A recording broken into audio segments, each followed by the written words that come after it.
why these countries that are joining BRICS are massively loading up on gold, why the central banks of the world have bought more gold in the last 18 months than at any time in history, why it was the biggest first quarter acquisition of gold by the central banks in history, because it is the foundation of what comes next. So for me, everything else, Jesse, is just in the periphery. It's noise. And I usually don't say gold and silver are investments, but by every single metric, supply, demand, in-ground supply, distortions in silver's relationship to gold, historically and geologically, in every way I look at it, I don't see a better place to put your money on the planet. Andy Schectman, the CEO of Miles Franklin Precious Metals, firmly believes that the BRICS nations have taken a significant step by moving towards a gold-backed currency. He emphasizes that the countries joining BRICS have been investing heavily in gold. According to him, these nations have been massively loading up on gold, with central banks worldwide buying more gold in the past 18 months than at any other time in history. This gold accumulation is significant because it is the foundation for what will come. The BRICS alliance of Brazil, Russia, India, China, and South Africa plans to float a new currency to settle international trade payments. This would challenge the global reserve status of the US dollar. The bloc of the 5 nations is likely to jointly decide on floating a new BRICS currency during its next summit in August 2023, to be held in Johannesburg, South Africa. Schectman believes a significant trend is happening, which he refers to as the bouncing ball. He predicts that the US dollar will eventually lose its status as the world's reserve currency, and that the BRICS countries will play a significant role in this shift.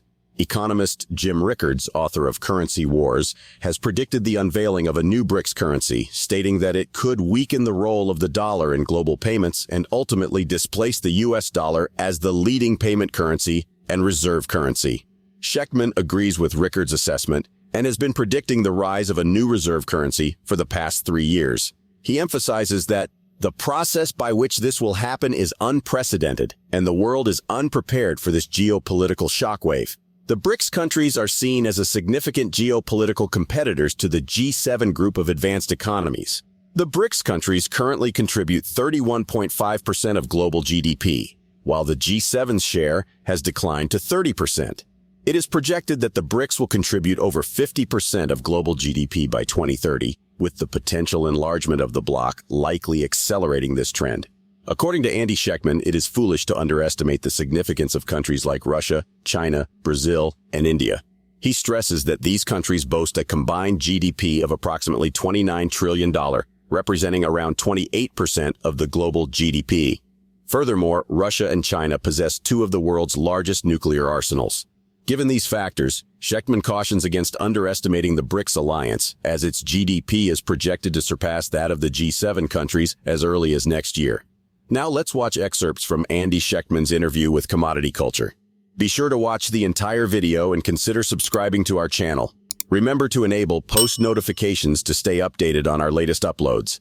Thank you, and enjoy the video. To me, it is to me it is the bouncing ball. It is really the one really important, newsworthy, completely accelerating trend that I think before it's all said and done will have perhaps the greatest impact on the United States. You have what amounts to 25 countries that have either expressed interest in joining the BRICS bloc or have outright applied. And now we see Macron from France request a invitation to the new BRICS summit in South Africa, where James Rickards has publicly told the world, and I've been talking about this for 3 years, what he told the world, that they have every intention of issuing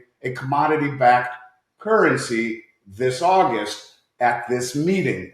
He's gone as far as saying on August 22nd, expect to hear an announcement of their new currency. Now, if we take a step back to 2019, when the BIS, the most sophisticated bank in the world, reclassified gold as the world's only other tier 1 reserve asset next to US dollars, you can understand why these countries that are joining BRICS are massively loading up on gold. I think that that is very, very, very foolish as far as I'm concerned. When you look at Russia, China, Brazil, and India, you have over 30% of the Earth's land mass and the related natural resources just from those countries alone, not to mention over 50% of the wheat and rice production, over 15% of the global gold reserves. When you talk about China, Brazil, India, and Russia, you have over 3.2 billion people, or 40% of the Earth's population.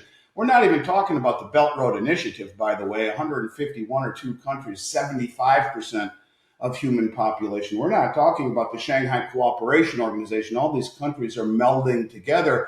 But go back to your point, China, India, Russia, Brazil, you have a combined GDP of 29 trillion, or 28% of the global GDP. Just these countries alone, not to mention Russia and China, 2 of the biggest nuclear arsenals in the world. And now to your point, first of all, this is an entity that should not be taken lightly. Their GDP, by conservative estimates, will outpace that of the G7 countries as soon as this next year by a slight bit. All of this, really, to me, boils down to the fact that Saudi Arabia has not only joined the BRICS, as well as all of the OPEC producing countries. They've joined, the Belt Road Initiative, pardon me, and all of the OPEC producing countries. They joined BRICS. They joined the Shanghai Cooperation Organization, which is 60% of the entire Eurasian landmass, 40% of global GDP, just right there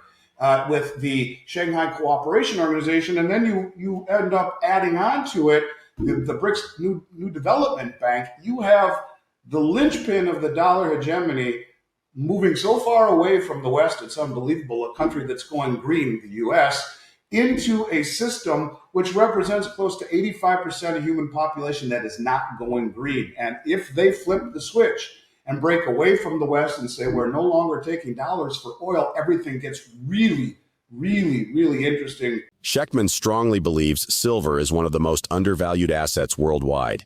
He refers to a report by the United States Geological Survey Committee, which predicts a potential depletion of all in-ground silver reserves globally by 2036.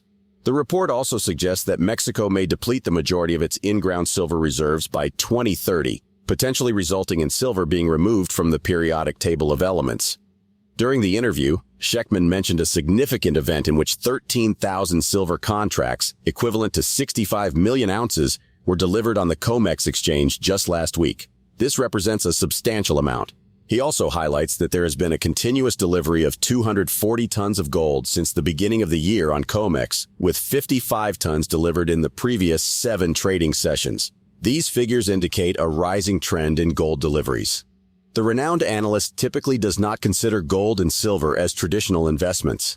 However, he firmly believes that, based on various factors such as supply and demand dynamics, historical trends, and geological relationships, there's no better place to invest money on the planet than silver. Let's get back to the interview. For the year, as of last week, there was about 13,000 silver contracts delivered that stood for delivery, or 65 million ounces off of COMEX. And, that's a massive, massive amount. We had 240 tons of gold delivered since the beginning of the year off of COMEX. And as I was looking at it a week ago, I saw that over the previous 7 days, 55 tons of gold had been delivered over the previous 7 trading sessions.